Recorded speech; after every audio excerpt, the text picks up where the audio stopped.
Hello, my name is Jeremy. I'm not a doctor, I'm not a health professional. I talk about anxiety disorder based on my psychology background and my cognitive behavior therapy certificate from CBT Australia. Iko-compile ko ngayon yung mga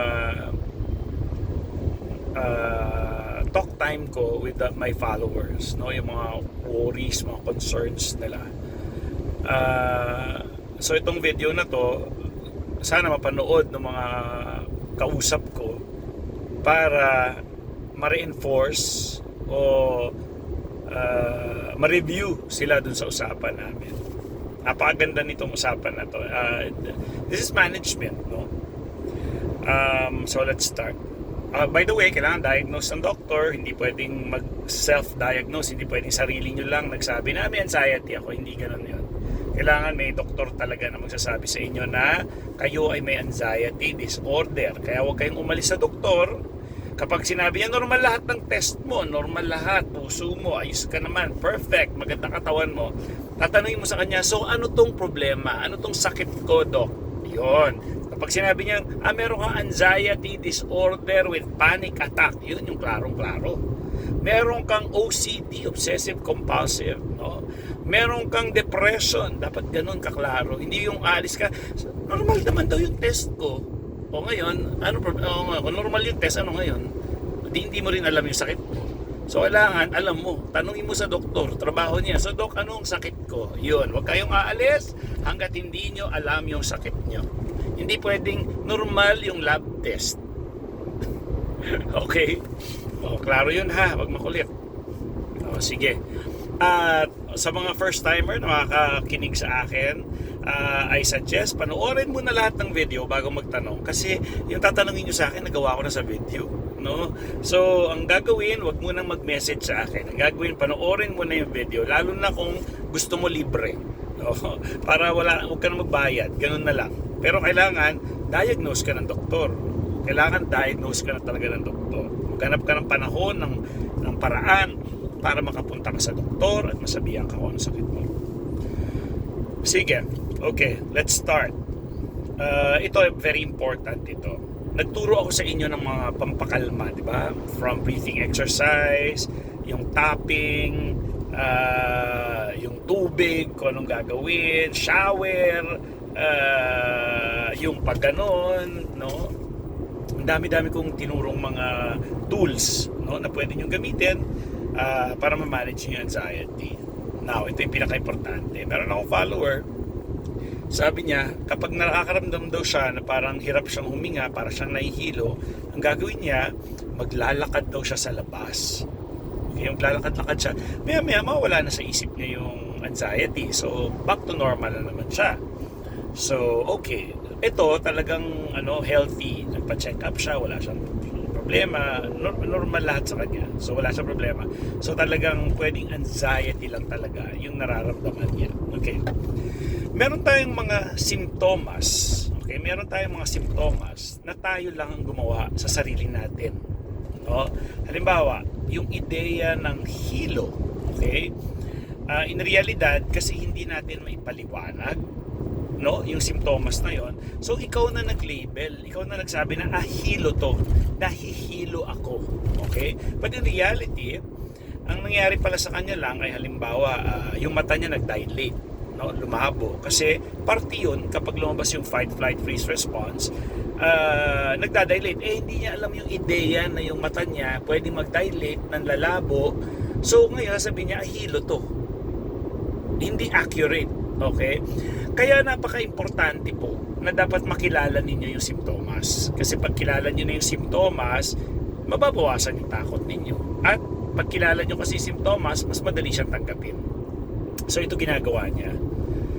Pag nakaramdam daw siya ng hilo at parang hirap sa paghinga, maglalakad daw siya. Okay? Tama naman yung gagawin kasi kapag natakot ka na, na-activate mo na yung takot mo, so there's fight, flight, freeze. Kapag may fight, flight, freeze, naglalabas, yan yung adrenaline mo, no? Yan yung power ng katawan na kailangan iligtas niya yung katawan niya, no? Yun yung adrenaline. Yun yung magsusugod sa isang ospital kung talagang grabe na yung takot. yun yung magbubuhat sa'yo sa mga 8 mong anak pag may sunog. Kasi nagkakaroon ka ng power, yun yung adrenaline. O nabubuhat mo yung refrigerator, no? Na mag-isa ka kapag during that time. So, punong-puno ka ng energy. So, ang gagawin niya, maglalakad siya. So, ang kagandahan nun, kasi sa totoong buhay, kapag nakipag-away na tayo, halimbawa, kailangan mo, lalo na kunyari, yung panahon dati, no, yung mga sinaunang tao, may pag-away sila sa mga leon, sa mga tigre, no, para hindi sila mamatay. So yung adrenaline na yun, kailangan nilang ilabas yun. Lalaban talaga sila sa leon, papatayin nila yung tigre. Ang problema sa atin ngayon, hindi natin na ilalabas yung energy na yun. Nasa katawan lang natin. So nangyari, parang ramdam na ramdam mo talaga yung bawat isang simptomas. Kasi in reality, dapat na ilabas mo yung energy na yun. So it's either tumakbo ka, palayo, or lumaban ka. So may energy ka na gagamitin dapat doon. Yun yung mga isusuntok mo, yun yung itatakbo mo ng matulin, pati yung utak mo bilis-bilis mag-isip kasi kaya siya mabilis mag-isip para makatakas siya sa danger, no? It's either mapatay niya yung leon na yon or makatakbo siya sa leon na yon. So yung utak mo, ang gagawin ko, kukuha ba ako ng stick, kukuha ba so, parang hirap kontrolin ng utak sa oras na yon, no? So ngayon ang problema, sabi ko sa kanya, okay, teka lang, bakit ka naglalakad palabas kapag nararamdaman mo yon? Kasi ayaw niya yung nararamdaman niya. So dahil sa ayaw niya yung nararamdaman niya, kaya ayaw niya yung nararamdaman niya kasi takot siya sa nararamdaman niya. Okay? So kapag ganun yung motibo mo, kaya ka magre-relax tools, breathing exercise, ay para mawala yung simptomas, no? Dahil kinakatakutan mo ito, then yung anxiety mo maglulup lang. Bakit? Kasi hindi nawala yung takot. Kaya mo lang siya ginagawa kasi takot ka at para mawala yung nararamdaman mo. So kung titingnan mo, nandun pa rin yung takot. Oo nga, no? So, anong gagawin? Sabi niya. Sabi ko, so ang gagawin mo is i-embrace mo siya. Uy, anxiety, nandiyan ka pala, kamusta? Kilala na kita, anxiety. Pinapahilo mo ko sa sarili niyang word, sa interpretation niya.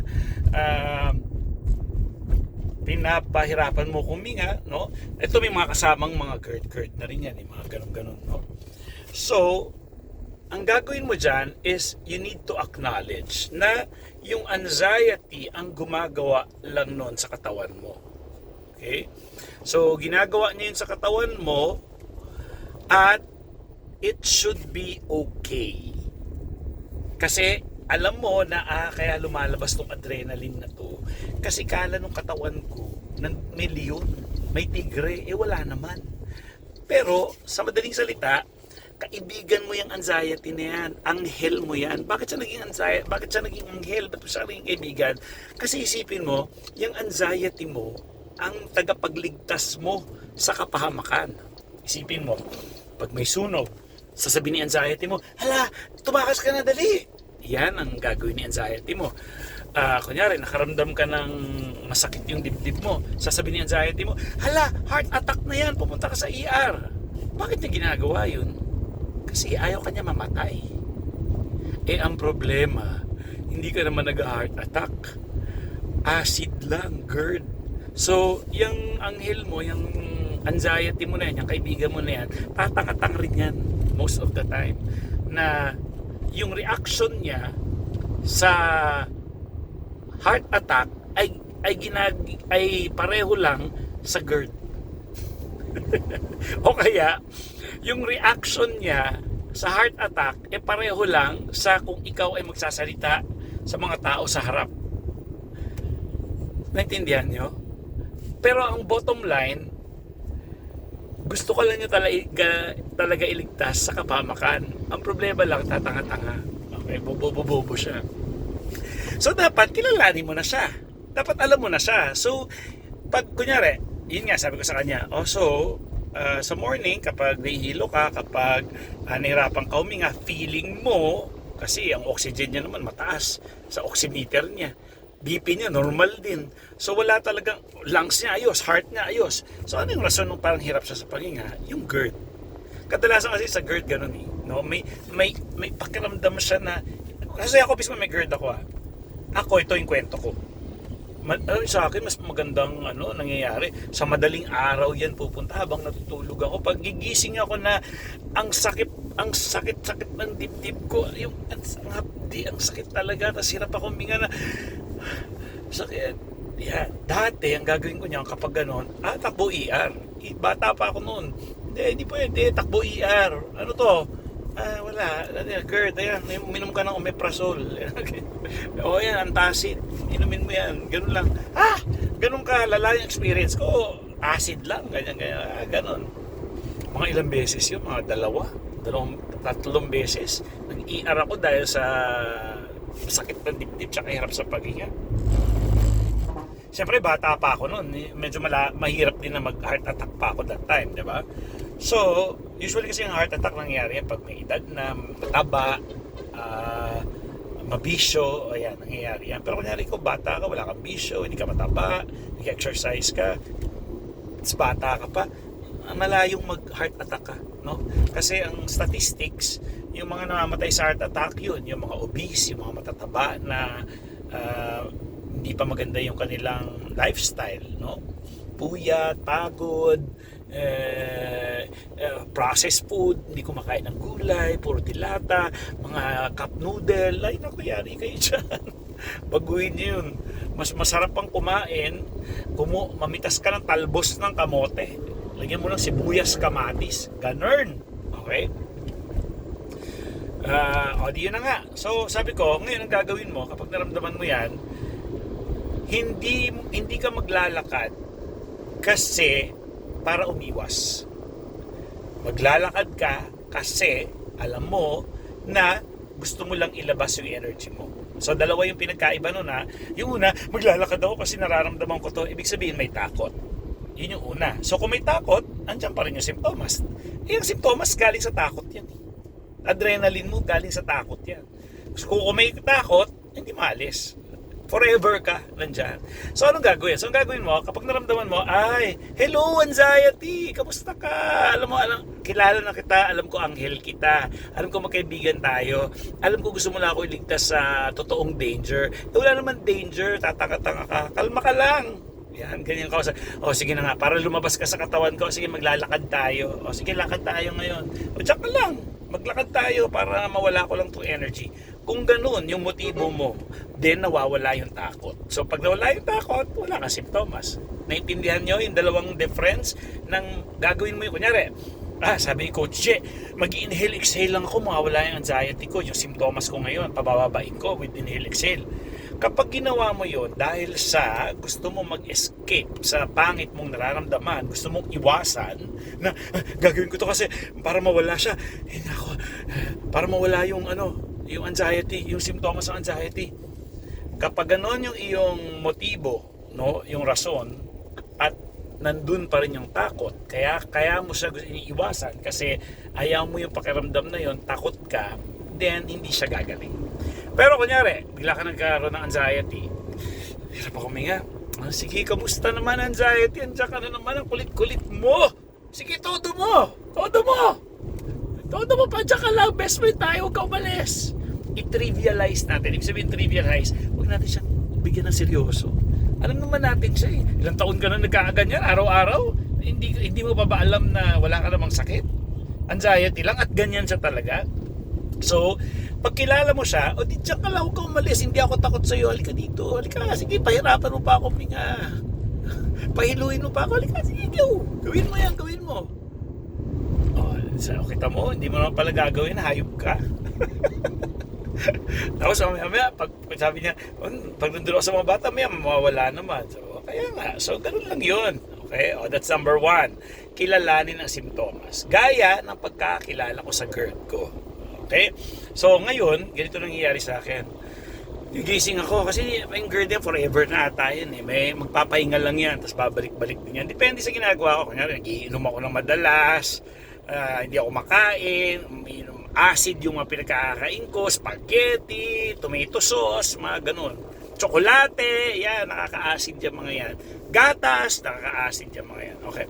Steak, wow, social steak. Yan, lalo, pag gabi, kakain ako ng steak. Ay, nako, madaling araw, igising ako niya kasi kailangan ng katawan kong maglabas ng maraming acid para matunaw niya yung steak. Eh.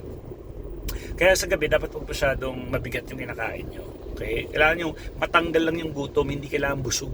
O ito ang key, kung gusto nyo rin pumayat, nagsalita yung payat. Okay? Ito lang gagawin ninyo. Pag kumain kayo, hindi kailangan busog. Kumain kayo kasi kailangan nyo lang lagyan yung katawan nyo ng pagkain. Hindi kailangan busog. Ganun lang. Okay? So ngayon, ito na, mabalik tayo. So kilala ko na si Gerd. Gising ako na madaling araw. Ganito ako. Visit naman. Sakit-sakit ng dibdib ko. Tatayo ako sa kama. Tatayo ako sa ref. Ay, hindi pala ref. Hindi ako uminom ng tubig na malamig. Ininom ko yung sa galon na blue.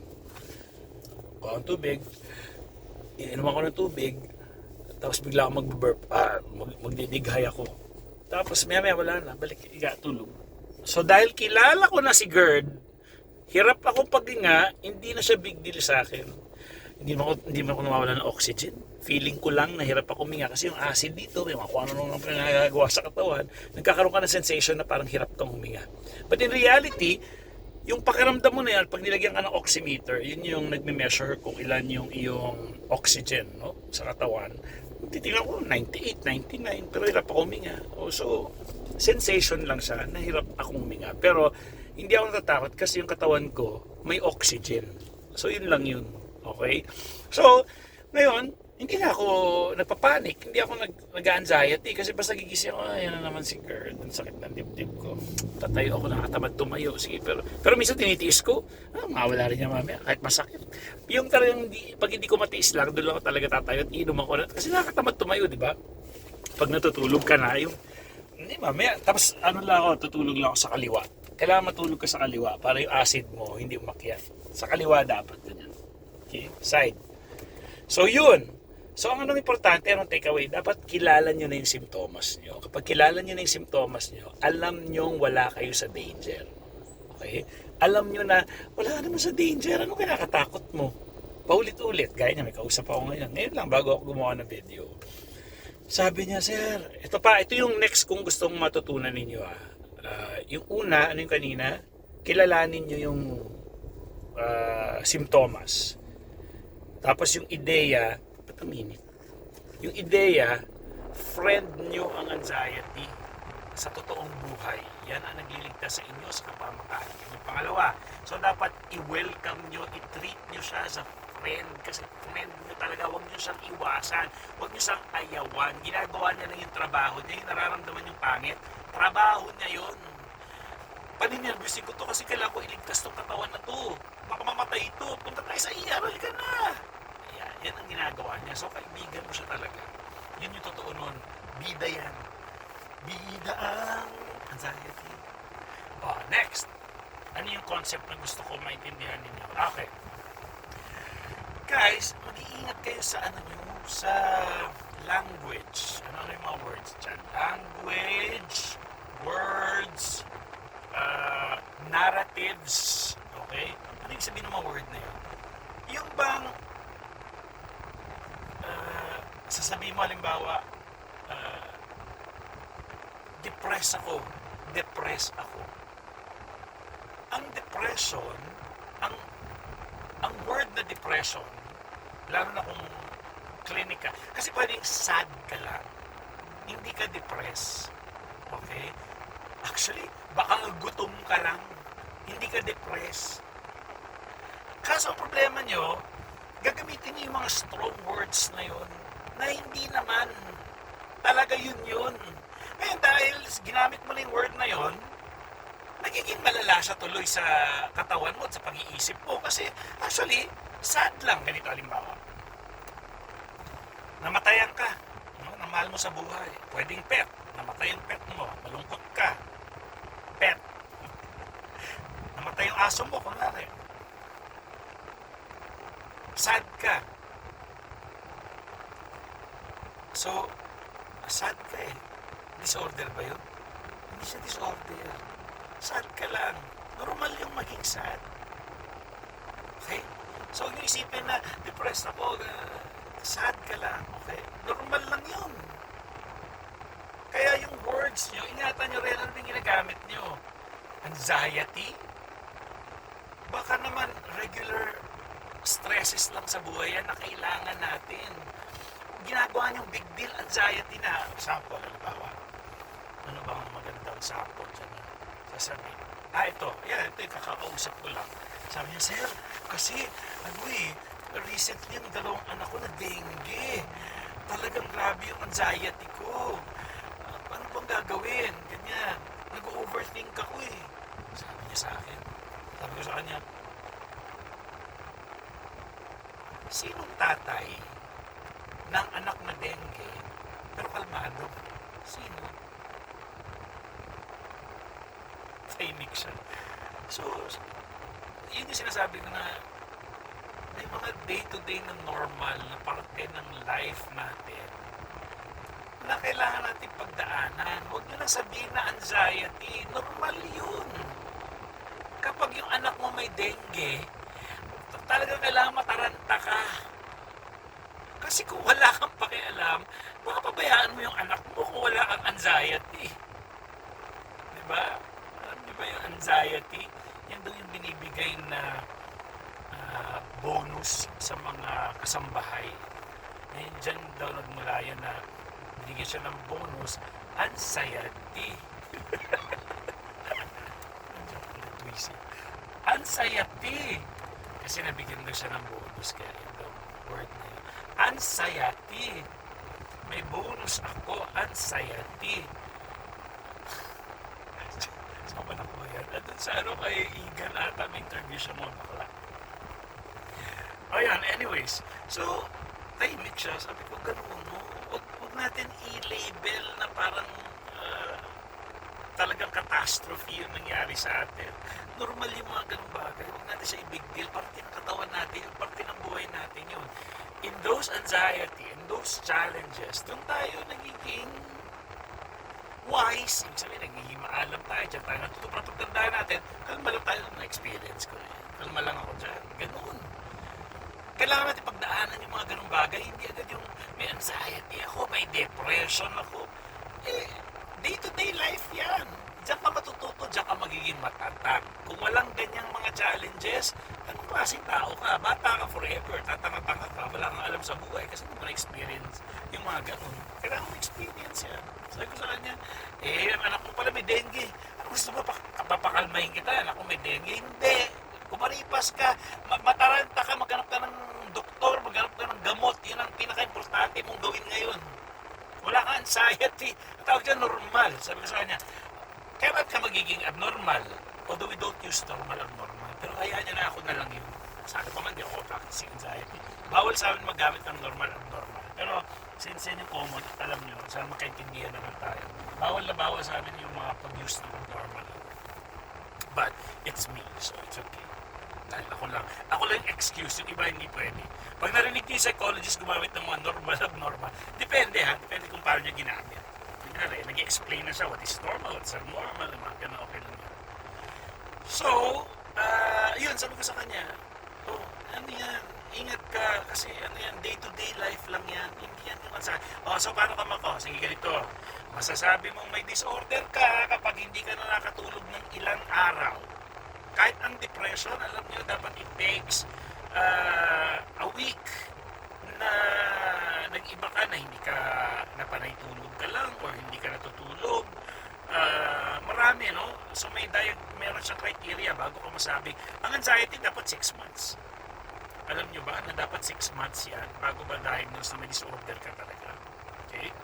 Around 6 months. Imagine mo gano'n katagal kasi mahirap i-diagnose ang anxiety kasi everyday meron tayong mga stresses. May mga anxiety tayo. So, kaya siya nagiging disorder kapag talaga nanayayat na, hindi na nakatulog, lagi na hindi na siya functional. That is when it becomes disorder. Pero kunyari, day-to-day stresses, na dengue anak mo, alam mo, kumalma ka, naka-dengue anak mo, hindi pwedeng ganun. Sabi ko sa kanya, ano saan mga anak mo, kamusta sila? Nag-aaral na po. Ito nag-aaral na yung mga anak mo. O di, wala ka ng problema ngayon. Wala. O, ano gagawin natin? Yeah, so yun. Okay na, o di okay na pala. Sabi ko, bumalik ka na lang sa akin kapag i-define mo kung ito ba ay parte lang ng buhay o ito ba ay talagang disorder. Kapag disorder, kapag hirap ka sa araw-araw mong pamumuhay, hindi ka na kumakain, hindi ka nakakatulog, no? Pero sabi niya, sir, kasi minsan hindi ako nakakatulog. Sabi ko, ako rin naman. Sino bang taong walang ni minsan na hirap matulog? Sige, tanungin ko kayo. Sinong tao ang natutulog everyday ng normal, na maayos, na walang days na hindi siya makatulog? Lahat ng tao may mga gabi na hindi siya makatulog. Normal yun. Depende yan kung may pinagdadaanan ka, excited. Hindi naman kailangan problema kasi, kunyari, gaya niya, yung barkada ko, kunyari, punta kami magbabiyahe kami, no, outside Manila, kunyari, abroad, o kaya punta kami ng Visayas, sa Mindanao. Hindi makatulog yun. Bakit hindi makatulog? Dahil excited. Hindi, not necessarily dahil may problema siya. Dahil siya excited siya. O ganun lang. So, problema ba yun? Hindi. So, kasi nangyayari sa ating mga may anxiety disorder, lahat hindi na natin problema. So, isipin nyo lang na, ito, normal naman to. Ito yung nangyayari sa buhay. Okay. Paintindihan nyo ba? O, ano na yun? 4. Yung una, ito, review. Yung una, kilalanin ninyo ang symptoms of anxiety. Pangalawa, kaibiganin nyo siya. Kaibiganin nyo siya kasi kakampi nyo yan. No? Anghel nyo yan. Yan yung inyong tagapagligtas maliban kay Jesus. Si Jesus talaga yung ultimate na tagapagligtas natin. Kung Kristiyano ka, pero kung Muslim ka, hindi ka yan. Kasi Kristiyano o Catholic ka, kaya yung tayo sabihin. Pero kung hindi ka Katoliko or hindi ka Kristiyano, yung si God mo yung ultimate savior mo. Next mo is yung anxiety mo. Kasi ang trabaho niya is iligtas tayo sa totoong kapamakan. Binibigyan niya tayo ng power. Yung power natin yung adrenaline. Yung nararamdaman mo, kung sa totoong danger yon, hindi mo papansin yan kasi lumalaban ka o tumatakbo ka patakas. Pero dahil hindi ka naman tumatakbo, hindi ka naman nakipaglaban, ramdam mo ngayon yung adrenaline mo. Lalo, hirap paghinga, bes takbo ng utak ko, naninigas yung mga muscle ko, nahirapan hindi ko maabot yung hininga ko, ang sakit ng dibdib ko, nahihilo ko. So lahat yun yung adrenaline mo. Na kasi dapat ginagamit mo yung energy na yun sa pakipag-away o pagtakas na mabilis. Wala naman yan. Kaya ramdam mo. So dahil kilala mo na siya, huwag ka nang magpanik, huwag mo tayo tatanga-tanga. Basta naman natin, ayan na, adrenaline lang yan. O sige, anong gagawin ko? Sige, tuloy ako magpa-drive. Tuloy ako maghugas ng pinggan. Tuloy ako sa grocery. Ayaw mo, yakapin mo siya. Diyan ka lang ha. Samahan mo ako mag-grocery tayo. Anxiety! Samahan mo ako mag-grocery tayo. Tapos kamustahin mo siya, diyan ka pa ba? Ba't parang hindi kita nararamdaman? Sasabihin mo anxiety mo, oy, bakit parang hindi kita nararamdaman? Kailangan ko ng kasama ngayon dito sa grocery. Wala lang dyan ka. Siya yung kulitin mo. Pag kinulit mo yan, maayaw. See, it's really how you treat it. Sabi sa akin ni yung follower, so sir, bumabalik yung anxiety. Hindi siya bumabalik kasi hindi naman siya umaalis. Parte ng katawan natin ng anxiety. Pag tinanggal mo yan, ako matakot ka. Pero mo wala kang takot, wala kang worry. Yung anak mo nagkasakit, wala kang pakialam. Wala na kayo makain, hindi ka nag-anxiety kasi wala kang anxiety, isipin mo. So hindi siya aalis, hindi siya dadating. Depende siya kung paano mo siya i-interpret. Ganun lang. Paano mo siya i-interpret? Halimbawa, ganito ka sample.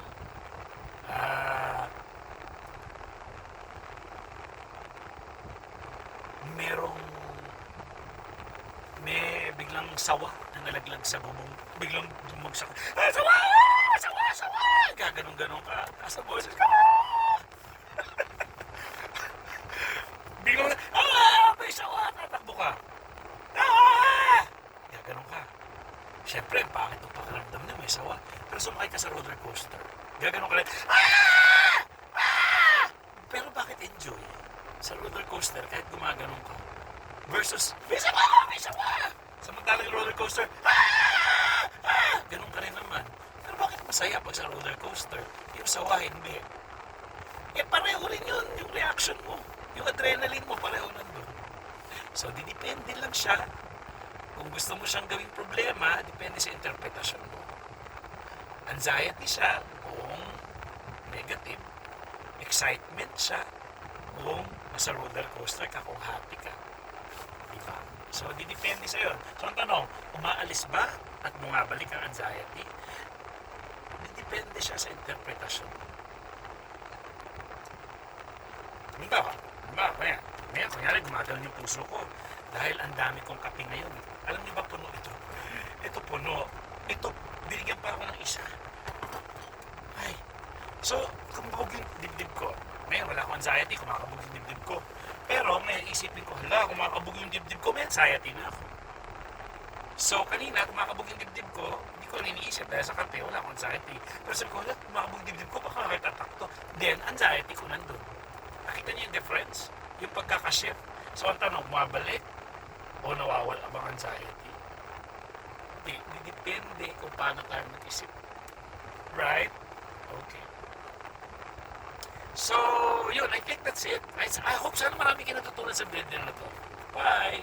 Share niyo yung video. Comment. Gusto ko nagbabasa ako ng comment. Pag nababawasan yung comment, parang tinatamad na. Okay, bye!